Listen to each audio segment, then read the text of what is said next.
Good morning. Today we will be discussing about a cornerstone of the patient control in the clinic, that is, pain control in operative dentistry. For many patients, visiting the dentist is associated with fear and anxiety. Some openly express their nervousness, while others are inwardly apprehensive. That is why effective pain control is not just about anesthesia, it is also about managing both pain and anxiety. There are two main approaches: pharmacosedation and hydrosedation. Pharmacosedation uses drugs such as sedatives or tranquilizers, which work by calming the central nervous system. A short-acting barbiturate, for instance, might be given in the night before the enter a sleep or half an hour before the patient to ease the anxiety. On the other hand, the hydrosedation, it doesn't involve any drug. Instead, it relies on the doctor-patient relationship, a supportive, a reassuring manner that helps the patient feel comfortable and safe. In fact, a relaxed patient often responds better to treatment than a highly anxious one. When it comes to pharmacological pain control, we have opioids and non-opioid drugs. Opioid drugs are reserved for acute and severe pain. They work by binding to the receptors in the brain and the spinal cord, dampening the transmission of the pain signal. The non-opioid drugs like the paracetamol and the NSAIDs such as ibuprofen or aspirin are more commonly used. They act both peripherally and centrally to raise the pain threshold. But perhaps the most important tool in dentistry is local anesthesia.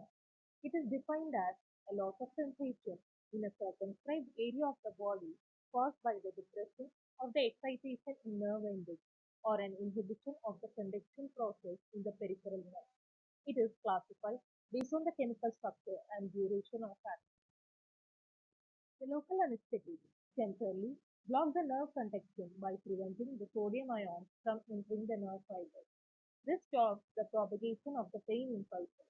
The onset and the effectiveness of the anesthesia can be influenced by the tissue pH with the alkaline environment, allowing for the faster action. So, when administering local anesthesia, we must consider patient factors such as age, allergy, pregnancy status, thyroid disease, and the liver health, as it can affect the choice of anesthetic and the dosage. Coming to the precautions, it includes the aspiration before injecting to avoid intravascular delivery, warming the solution to the body temperature, injecting slowly, and always disinfecting the site. Now, let's take a look at some of the recent advances in LA. The WAN system. It is a computer-controlled delivery device that delivers anesthetic at a steady, constant rate. It reduces pain, improves accuracy, and helps the patients who are anxious about the traditional syringe. Coming to the comfort control syringe. It is another electronic system that delivers the anesthetic in two stages, starting very slow to reduce discomfort, then automatically increasing the flow.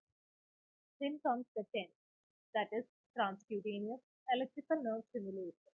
It uses low voltage electrical currents applied to the skin to block the pain signal. It is particularly useful for patients allergic to LA or those with needle phobia.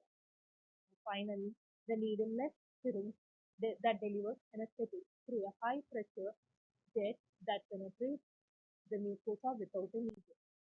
While their use is limited, they are helpful in pediatric patients and those who fear to inject. In summary, the pain control in operative dentistry is multifaceted. It requires balanced inclusive comfort, pharmacological strategies, careful administration of the LA, and the use of innovative technologies. Most importantly, it begins with the empathy, because even the most advanced anesthetic techniques cannot replace the power of a kind and an understanding approach. Thank you.